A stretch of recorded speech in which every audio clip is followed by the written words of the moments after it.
Alors Jackie Vimont, on n'est pas étonné de vous retrouver ici à ce Grand Prix de France 125, d'abord parce que vous êtes un ex-champion du monde de cross vous-même, et puis parce que vous êtes normand. Alors vous connaissez bien ce circuit et surtout la difficulté qu'il y a à rouler dans ces conditions-là.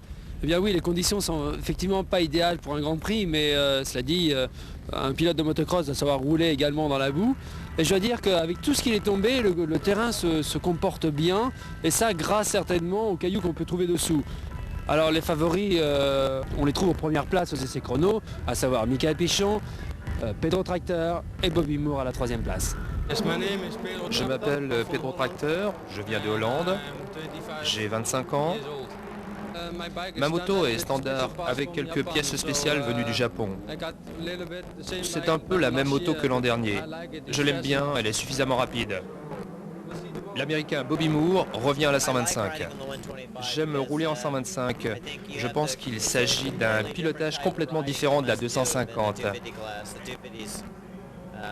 Pour moi, la 250, c'est un tout petit peu plus facile parce qu'on a un peu plus de puissance. Avec la 125, vous devez être toujours à fond, partout, dans les virages, mais c'est une sensation très très agréable. J'aime rouler en 125. L'Italien Chiodi a signé le 3e temps des essais. Le circuit est difficile car il y a beaucoup de pierres en dessous. C'est très dur de rouler ici.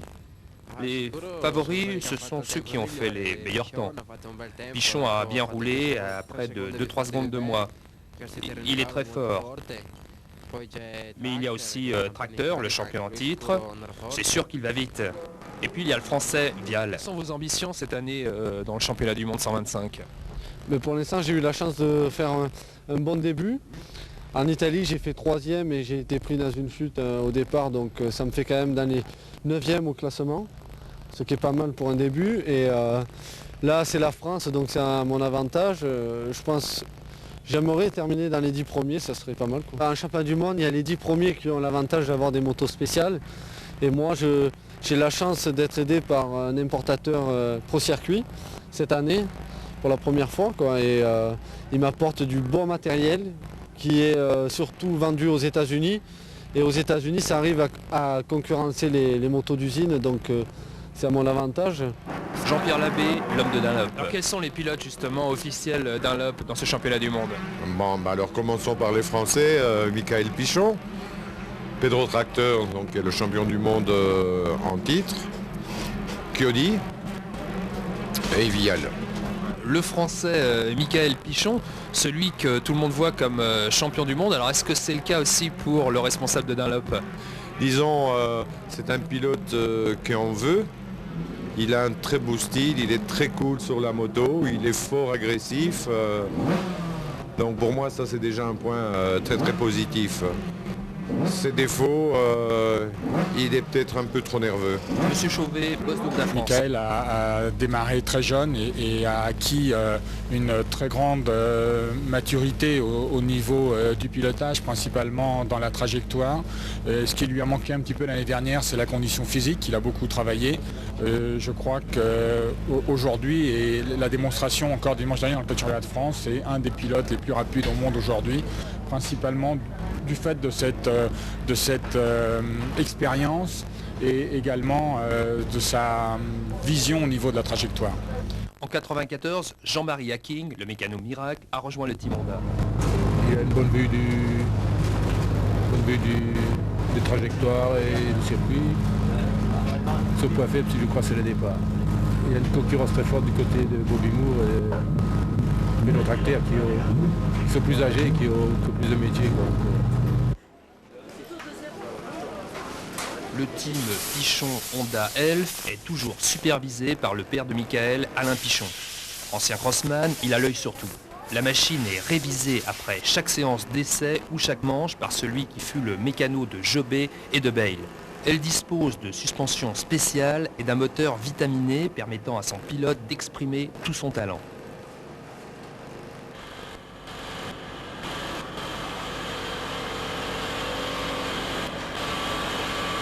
En quoi? En alu ou en... Non, en disque garni. Ah, en disque garni? Ouais. Moi j'ai changé moitié plus souvent. Ouais. Cette 125 Honda a permis à Michael de signer le meilleur temps chrono à 2 secondes de tracteur, le champion du monde. Bobby Moore, vainqueur du Grand Prix d'Italie et leader au provisoire, paraît soucieux.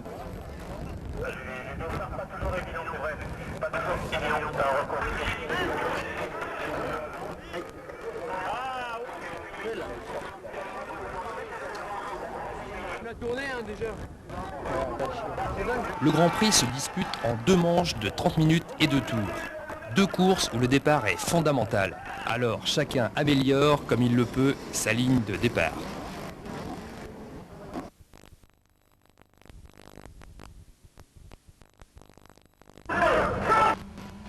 Les 40 pilotes qualifiés sont derrière l'herse.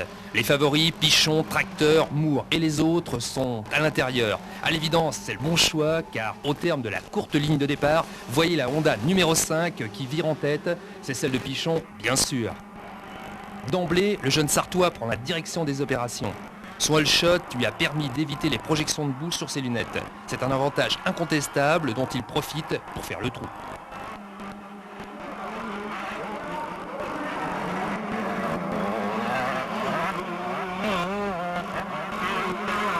Bobby Moore, le pilote officiel Yamaha, n'a pas cette chance. Maculé de fange, il roule un peu à l'aveuglette. On retrouve Michael. Très concentré, il pense surtout à déjouer les pièges de cette piste détrempée. Alessio Chiodi, le 8, lui aussi est bien parti. Bobby Moore est déjà revenu en 3e position. Le public apprécie comme il se doit l'exploit qu'est en train d'accomplir son chouchou. Chiodi, à l'aise, résiste bien aux assauts de Moore.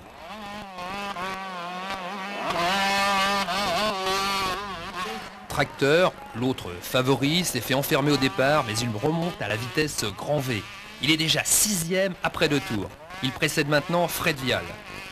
Doubler ici constitue un véritable exploit car les projections debout obligent à rouler parfois sans lunettes.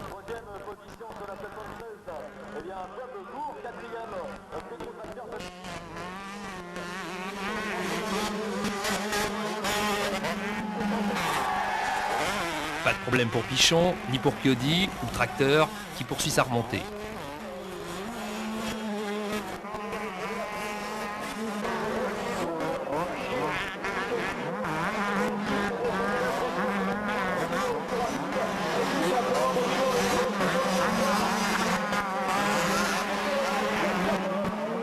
On constate que, pour l'instant, Michael ne baisse pas la cadence. Il a d'ailleurs porté son avance à plus de 20 secondes sur Moore, le second. Mais on constate, lui aussi, a des problèmes de lunettes. Derrière le Belge Van den Eden, attardé, une belle bagarre oppose maintenant Bobby Moore et Pedro Tracteur pour la seconde place. Le Hollandais a fait un retour tout en puissance et ne semble pas décidé à en rester là, d'autant que sa moto possède un allumage spécial qui lui permet de booster son moteur.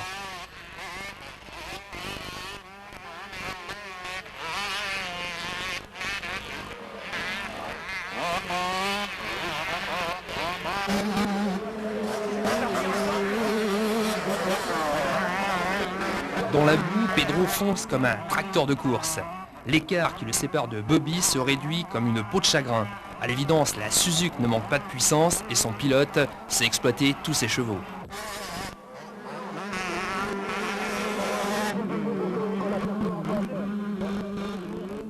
Ce duel pour la seconde place constitue le seul suspense de cette première manche car Pichon est très loin. Il garde bien sûr la situation en main. Pour Bobby en revanche, c'est très chaud. Maintenant, Tracteur est véritablement sur ses talons.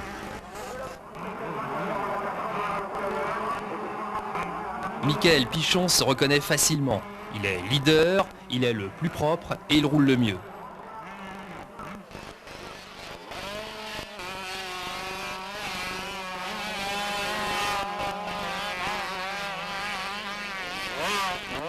Derrière lui, c'est terminé. Tracteur est passé, il est second et Moore troisième. Ce sera l'ordre d'arrivée. Plaisir également et qu'on doit faire plaisir à tous les légendes de chez Honda F là, qui sont présents sur ce circuit, sur ce deuxième Grand Prix de cette saison. Voilà Michael Pichon qui est parti une nouvelle fois devant nous pour de nouveau boucler un tour. On va regarder un petit peu les écarts qui le séparent avec Pedro. Avec Pedro Tracteur, le numéro 1 qui ne devrait pas être très loin derrière, on l'aperçoit dans la montée d'ailleurs. En tête, loin, très loin de Tracteur, Pichon roule comme un véritable métronome. Sa classe naturelle et son métier apparaissent avec une belle évidence sur cette piste effroyable.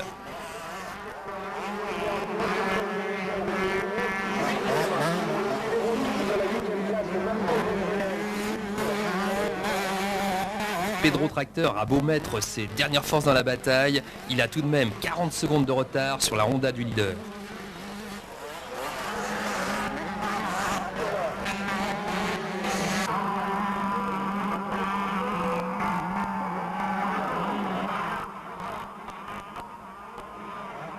L'Américain Moore, troisième, est plus loin encore, mais lui non plus ne baisse pas les bras.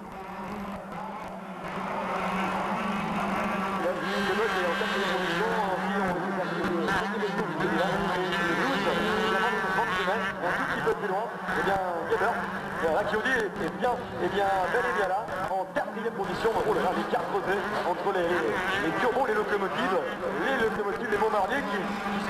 Ah, on a certainement beaucoup d'exceptions du côté du team de bien, c'est lui qui a fait un excellent départ, mais il était déjà un petit peu dans une zone là où il a glissé, et apparemment, eh bien, j'ai l'impression qu'il est plus dans des phases de très très près pour étant les deux derniers jours, voilà, on est parti pour les deux derniers jours maintenant.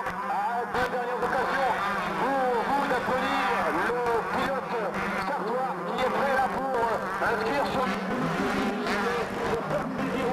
Et voilà, les 30 minutes réglementaires sont écoulées. Reste maintenant deux tours à tenir pour Michael avant de remporter sa première manche comptant pour le championnat du monde ici à Surdeval devant son public.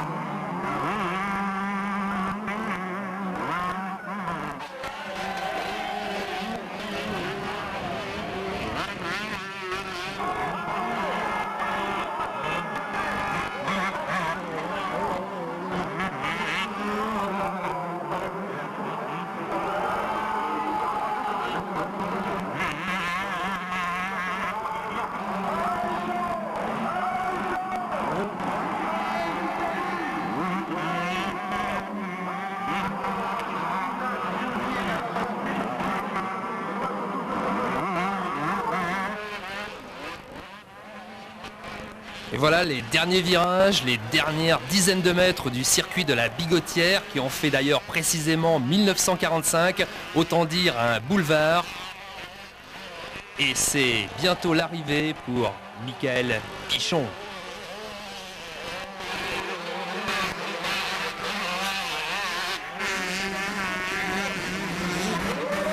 Dernier tour aussi pour Frédéric Vial, l'autre Français.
Et voilà, c'est fait. Première victoire pour Roquette Pichon qui va recevoir les félicitations de Jean-Pierre Mougin, président de la Fédération française de motocyclisme. Et on vous laisse écouter l'ovation du public.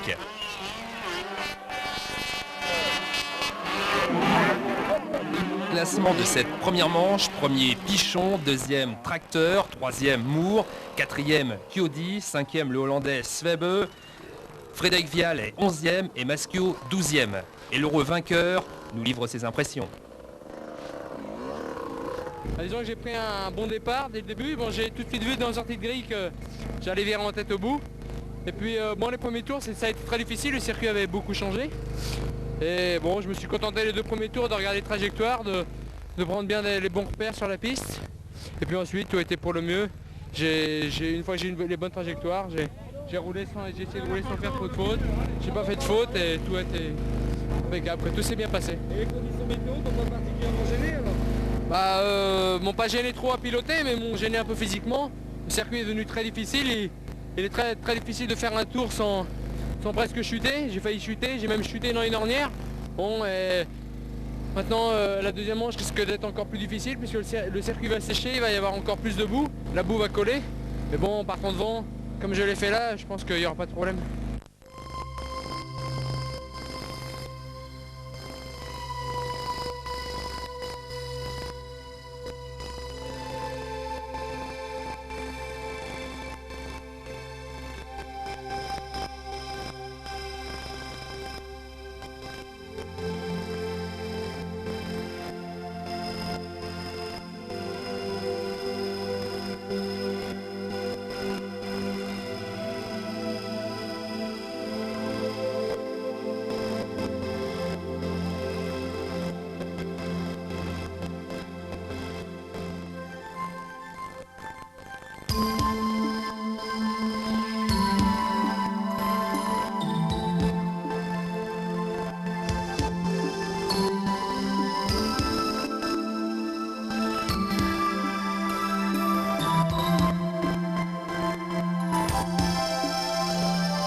Monsieur Pichon, première victoire en Grand Prix pour Michael. J'imagine que la joie, le partage à la fierté pour vous. Oui, ça fait très plaisir parce que c'est la réussite de pas mal d'années de travail pour Michael et pour nous. Et ça, c'est vraiment quelque chose de super, quoi. Vous êtes tout de suite mis sur la moto pour la préparer pour l'autre manche. Est-ce que ça vous a laissé le temps d'apprécier cette victoire? Non, j'ai pas eu le temps de l'apprécier. Je crois qu'on l'appréciera après la course. Pour l'instant, on prépare l'autre ardemment pour la faire dans les meilleures conditions possibles. Vous étiez bien préparé pour ce Grand Prix de France? Oui, on avait fait le maximum. On ne s'attendait pas à un aussi mauvais temps, mais comme Michael s'entraîne pas mal dans la boue, ça va bien quand même.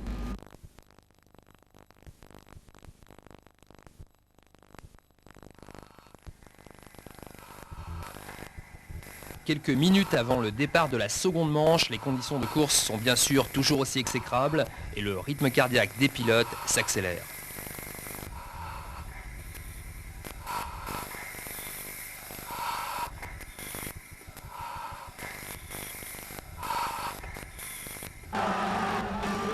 À nouveau, l'envolée s'effectue sans incident notable, mais cette fois-ci, Pichon n'est pas le plus rapide.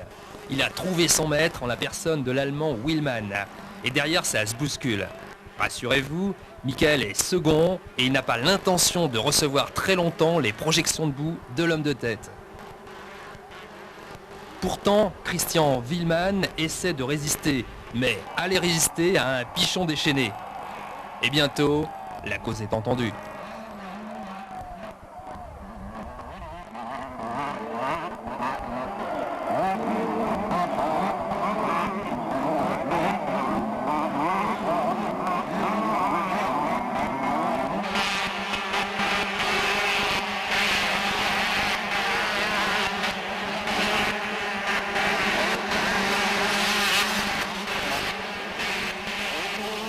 Derrière Pichon et Willmann, la meute est emmenée par les Italiens Balducci, Chiodi et Del Lago, décidément très à l'aise dans ce bourbier normand.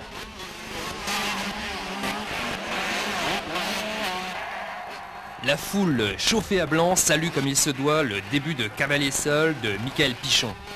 Et chacun de retenir son souffle. Et si le Monceau, pas Manchot, nous offrait le doublé ? Il en est bien sûr capable, ce bougre, d'autant que derrière on retrouve Willmann.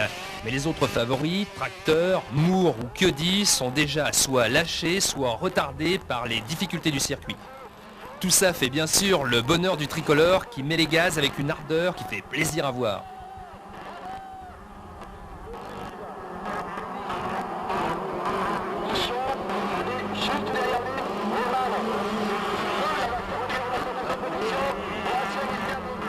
Il faut vraiment aller chercher très loin derrière dans toutes ces statues de boue pour retrouver Tracteur qui évolue pour l'instant autour de la 10e place.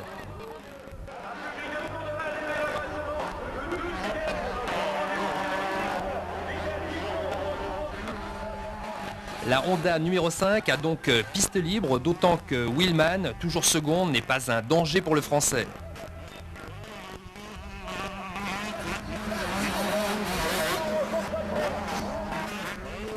Chiodi, en revanche, constitue une menace bien plus sérieuse, d'autant qu'il dispose lui aussi d'une Honda très puissante. Mais il est déjà à plus de 20 secondes. Michael peut donc rester concentré sur son seul pilotage. Il le fait à merveille pour l'instant.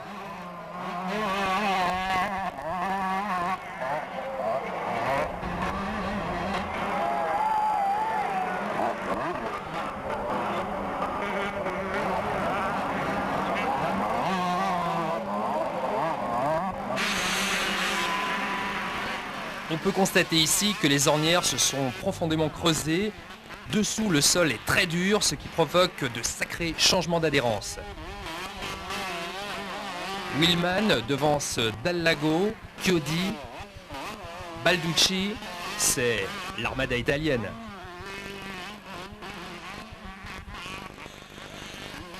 Mais voyez qui arrive ici. Eh oui, c'est le 1. Tracteur qui nous joue sa remontée fantastique. Parti 11e, il est déjà 6e. Moins à l'aise, le 76 Bobby Moore devant le 7 Van Dries.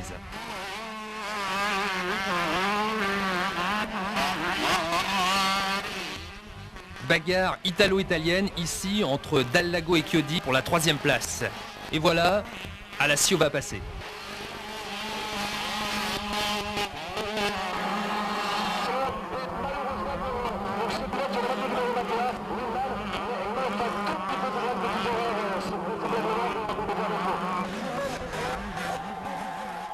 Et pendant ce temps, notre chevalier rouge, notre pichon national joue les cavaliers solitaires.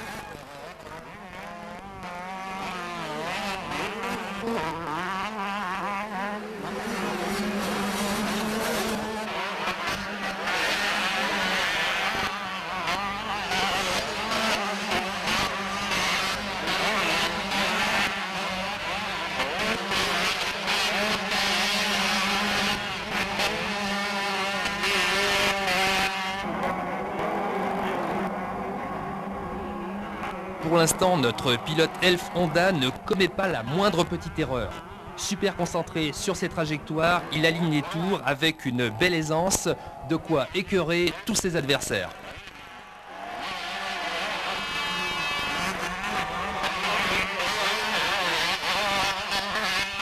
Allez, attention, derrière, il faut rester dans les dans le champ. Eh bien, on retrouve dans le risque, juste derrière, vous pouvez Chiodi est maintenant passé en deuxième position, mais il est talonné par ce diable jaune de tracteur qui revient comme une fusée sur les hommes de tête.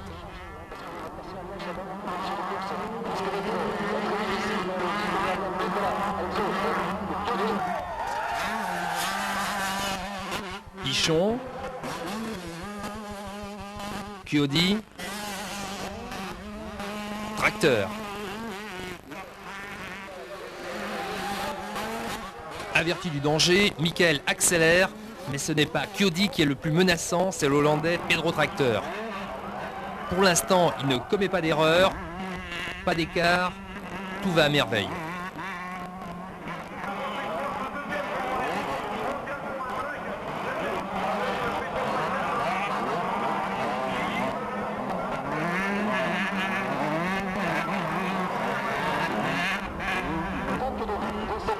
Il emmène dans sa roue également Bobby Moore qui pointait maintenant donc en 8e position. Voilà, le voici à nouveau, et Pichon. Je ne vous entends plus. Le circuit, je ne suis pas très à l'aise, c'est vrai. C'est un pilote du Sud, dans tous les cas, quel grand cœur. C'est vrai que c'est pas toujours très bon comme on le disait, mais c'est souvent très efficace. Voilà, donc on va faire le point. Effectivement, Michael Pichon en tête, deuxième. Michael Pichon, toujours leader. Tracteur est maintenant deuxième. La chasse est donc ouverte. Et Michael parviendra-t-il à tenir sous les assauts du champion du monde en titre? Là est toute la question.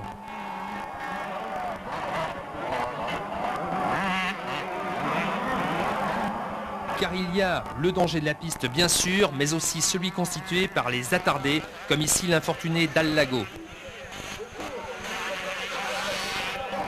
La deuxième place, il est maintenant à moins d'une dizaine de mètres, à 5-6 mètres derrière. Allez, sur Chiodi. Un accident pour qu'il creuse le bien, on va pas la vie d'une glissade. On s'aperçoit maintenant qu'on pourrait... Et chute de Pichon ici. Chute de Michael Pichon. Chute de Michael Pichon sur la cabine, je vous en prie, on peut partir. Public, c'est maintenant du premier d'or. Le coup de théâtre, on les aperçoit là-bas. Il avait 50 secondes d'écart. Va-t-il réussir à repartir avant que Tracteur ne le récupère? Eh bien, c'est maintenant, public de Tour de Val, qu'il va falloir vous réveiller. Et on veut entendre vos... Ouf, rassurez-vous, plus de peur que de mal pour les leaders, mais Michael a vraiment eu chaud dans cette manche. Un moteur récalcitrant et c'en était fini du rêve du Français. Car Tracteur a bien sûr mis cette chute à profit pour se rapprocher très dangereusement.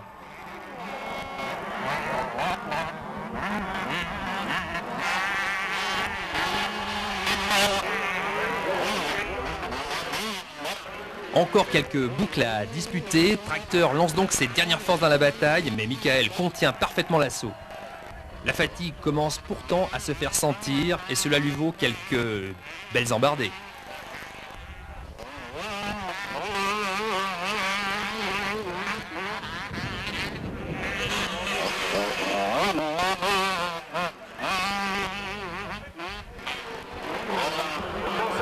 Maintenant, il est sur le platine. Et alors, donc, le cheval, sur la moto numéro de la qualification ici, et apparemment, il est difficulté à tenir également cette cadence avec le public de la tracteur. En deuxième position, donc le 5-1, troisième Chiodi sur la 4e position. Nous retrouvons justement Marcel Ragnard, 5e position, aussi donc l'italien, et 6e position, je vous l'avais dit, 6e position, Frédéric Via, donc le pilote français. Fabien Boiteau.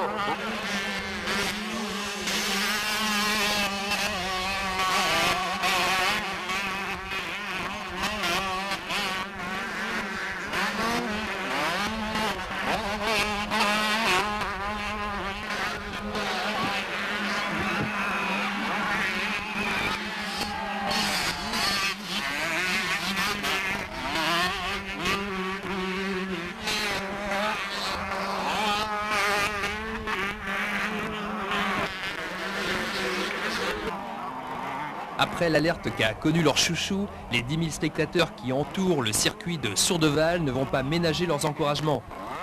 Pichon va conserver la tête devant Tracteur et Chiodi. Les écarts se sont stabilisés. Michael conserve une marge d'une vingtaine de secondes sur le Hollandais.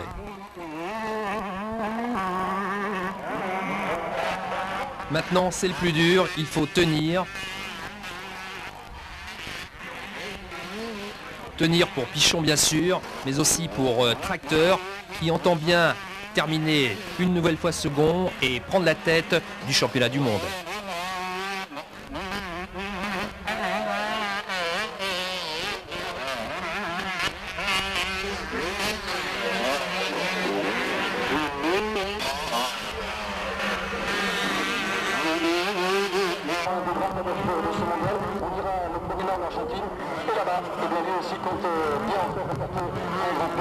Cette 125 Honda Elf, deuxième le numéro 1 Pedro Tracteur au guidon de la suite.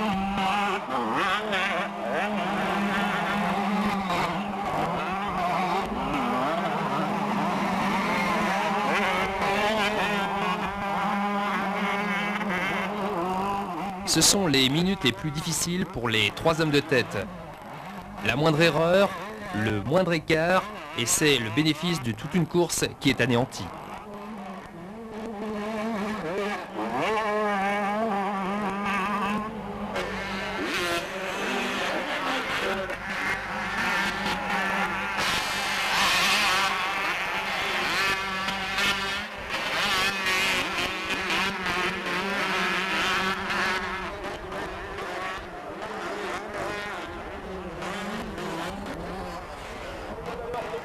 Tracteur bien sûr est loin.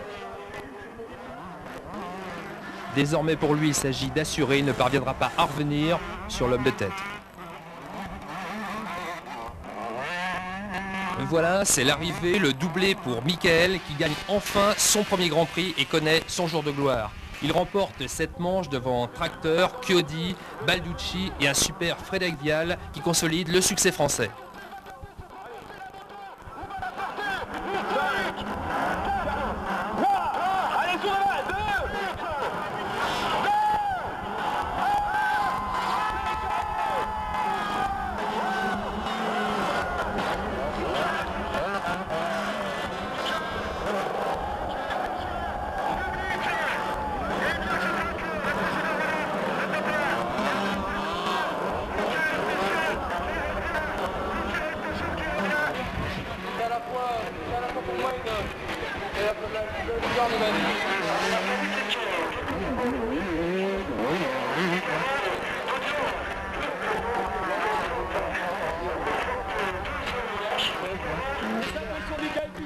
Est-ce que vous êtes satisfait?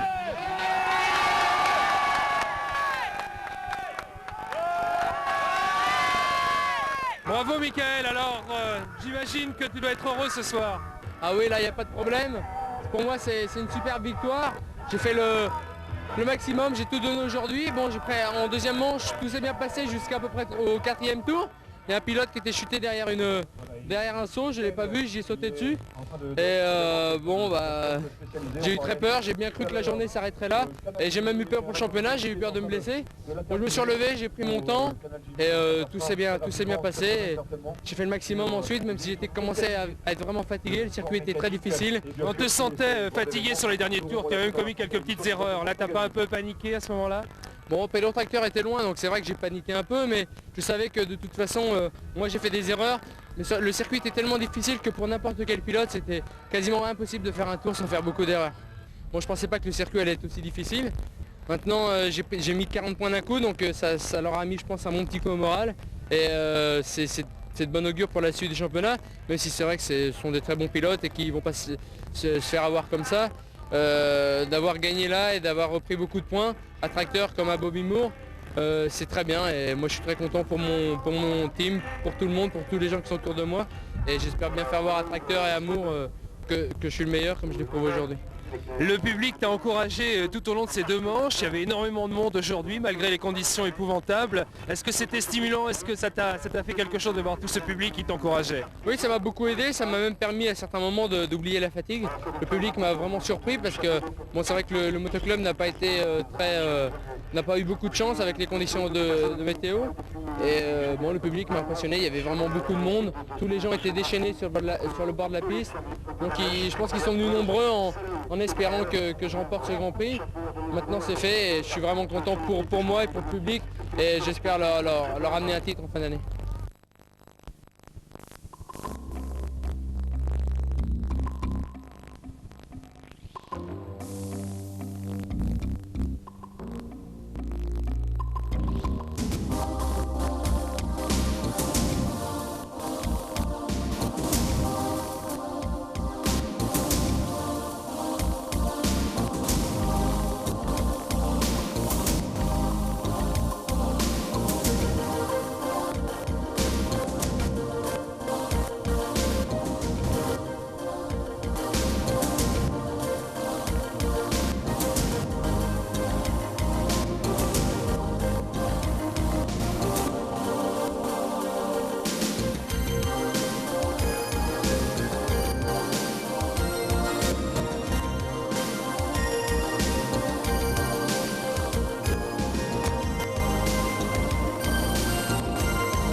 pour la moto quand même. Attends, dernier tour, il y en a, il m'a envoyé une pierre là. Ah, et celui qui était derrière, devant toi? Je sais pas, au dernier tour, il y en avait combien? 4-5. Oui, c'est vrai. Et ben il y en a un, il m'a envoyé une pierre là. Je crois que ça allait. Je croyais que j'étais aveuglé. Sur le coup, je voyais plus rien. C'était une pierre qu'il m'a envoyé. Voilà, ça m'a fait mal. Ça m'a sonné. Ouais, super. 40 points. Le Grand Prix, 2 manches. Et en plus, le Grand Prix de France. Ah, le Grand Prix de France. Ah, là, ça fait mal. Tout le monde lui disait de toute façon qu'elle partir en tête. La moto, honnêtement, elle marche d'enfer. Elle marche d'enfer. Ouais, ça s'entendait, hein. J'étais bien dans la montée au bout là. Le départ, je suis parti 2, alors qu'en plus, je suis mal sorti de la veille. Dès que j'ai passé les vitesses, les mecs sont revenus. Moi, il y a l'autre, il était déchaîné au premier tour là, avec le Kawa. Jasinski. Vraiment, il a fait un bon temps ce matin, je crois qu'il a fait le 22, ouais, il a fait le 4e temps ou le 3e temps. Ouais. Il roulait vite, mais il était complètement extra.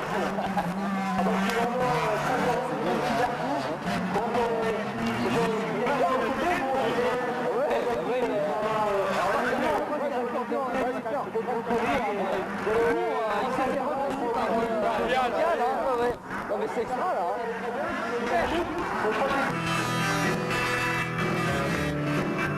Le vainqueur de ce Grand Prix 1984, Michael Pichon. Super, vous pouvez faire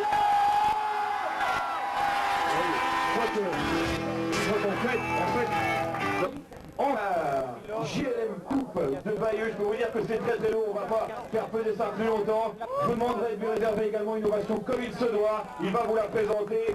Il est le vainqueur de ce Grand Prix de France, monsieur Michael Pichon.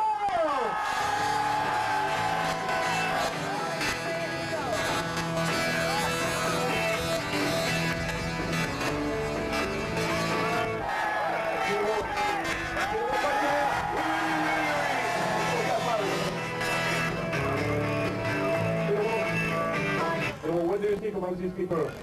They're fantastic. Really fantastic. Enough. Not enough for me, but Pichon is crazy.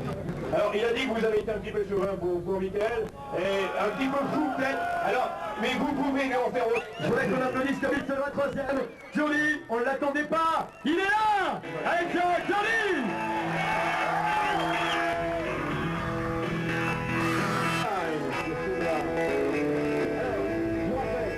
Je vous rappelle quand même le classement de ce Grand Prix de France. Le classement de ce Grand Prix de France. Voilà, eh bien, pour ces 3 pilotes, hip hip hip.